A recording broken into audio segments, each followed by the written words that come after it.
What's going on YouTube, and welcome back to another episode of the ClearCryptos education/news channel. My name is Jay Seals, and I've got a crazy news story to talk about. So as you may have known, the US Federal Reserve came out with their meeting minutes just this past week. What you might not know is that they snuck in a little bit about crypto.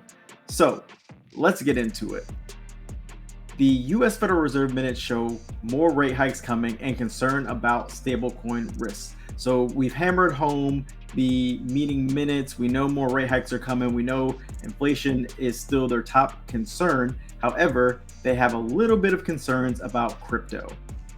So if we scroll down here, the minutes also show concern about crypto, in particular stablecoins, and their threat to financial stability and creating bank runs. While the recent turmoil in digital asset markets had not spread to other asset classes, these participants saw digital assets rising in importance and growing interconnectedness with other segments of the financial system, as underscoring the need to establish a robust supervisory and regulatory framework for this industry that would appropriately limit potential systematic risks, the minutes said. Some FOMC members called for stronger oversight and regulation of certain crypto-related institutions. All right, so let's break this down. First off, we know that certain crypto institutions such as 3AC, Celsius, Voyager, and BlockFi have all filed for bankruptcy this past bear market. On top of that, we know that Terra had its huge collapse, first stablecoin, and Huobi just recently depegged and fortunately repegged back to $1. So stablecoins are definitely an issue.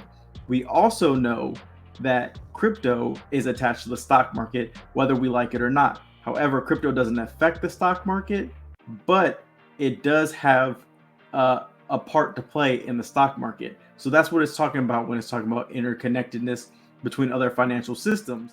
The Fed is keeping their eye on stablecoins, and they potentially want to supervise it or have some type of framework to try to keep the risks down. All right, so I know that was a short story, but I felt like it's very important to have everybody know that the Fed has been watching crypto. Please make sure you hit that like and subscribe button, and leave a comment down below if you think that the Fed should be keeping a closer eye on crypto, or if you'd rather have them not look into it at all and just leave it the way it's been. All right, I'll catch you guys on the next one. Thanks for coming. Peace.